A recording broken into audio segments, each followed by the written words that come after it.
បាទជំរាបសួរបងប្អូនខ្ញុំសូមជូននៅបទមួយដែលមានចំណងជើងថាការងារចម្រុះបាទអញ្ចឹងបទនេះគឺជាបទដែលខ្ញុំសរសេរដែរបាទប៉ុន្តែយកលំនាំតាមបទប្រុសគ្រប់លក្ខរបស់លោក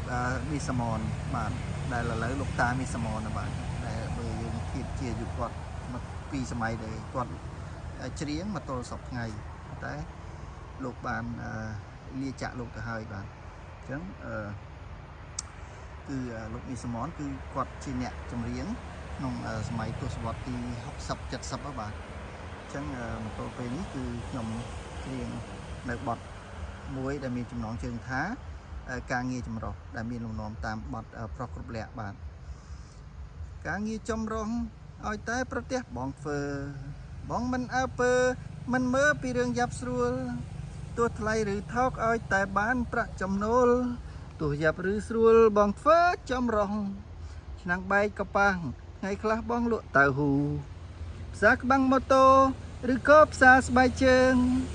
ប៉ះចំថ្ងៃហេងគេហៅទៅដើរតភ្លើងថ្ងៃខ្លះក្តៅខ្លាំងលក់ទឹកកកតែបាទលក់ទឹកកកតែបាទដូចលក់ទឹកអំពៅអញ្ចឹងបាទប៉ុន្តែជាទឹកកកតែឥឡូវនេះសម័យកាលវាផ្លាស់ប្ដូរសម័យ Yahoo កម្ពុជា Compute បាទនេះគឺបទចាស់ដែលសរសេរតាំងពីសម័យមាន Yahoo មែនបាទអញ្ចឹងខ្ញុំរក្សាអត្ថន័យដើមដដែលគឺទុកថា Yahoo អញ្ចឹងដែរចុះបាទសម័យ Yahoo Computer Internet ខ្ញុំត្រូវតែប្រឹងប្រែងតស៊ូនិងរិះគិតឆ្នៃរកគំនិតបដូរមុខរបរបដូរពីប៉ះកង់មកដំច្រវាក់ម៉ូតូឈប់លក់តៅហ៊ូមកដើរខាត់ស្បែកជើងលក់ឆាងពពាជួនខ្លះទៅរើសកំប៉ុងចាលបែងសំផងនិងលក់ស្ករទាញពីមុនធ្វើកើតអាចនៅអូសទឹកបានបាទបត់មិញហ្នឹងគឺនៅចន្លោះនេះខ្ញុំបានបដូរបាទគឺត្រូវថែមនៅចន្លោះនេះបាទដែលឃ្លាដែលខ្ញុំនិយាយច្រៀងមិញ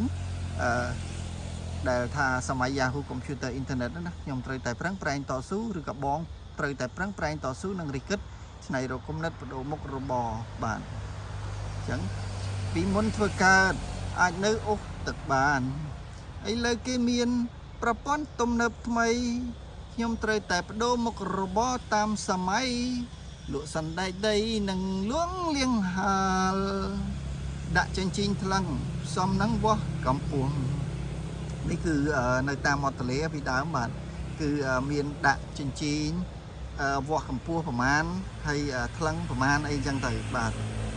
ដាក់ចិញ្ចីងថ្លឹងផ្សំនឹងវាស់កម្ពស់ចាក់នំគ្រក់លួងចាប់ម៉ួយឲ្យតាក់ស៊ីរវល់ជាប់ខ្ញុំមិនដែលនៅសេឡូឡែរត់តុកកាហ្វេទំនេរ YouTube បាទដល់ពីដើមដាក់ថាទំនេរបាលូបាទហើយខ្ញុំថ្ងៃមុនខ្ញុំទៅសាលាមួយហើយថតទៅឃើញតែមានឈ្មោះបាលូយ៉ាងដែរបាទតែបាលូនេះគឺខ្ញុំនិយាយថាស្ដាលូបាទចង់និយាយចឹងពីមុនគឺមានស្ដាលូបាទបាលូបាទអញ្ចឹងអរគុណច្រើនបងអរគុណច្រើនបងប្អូនបាទដែលបានតាមដានទស្សនាបាទ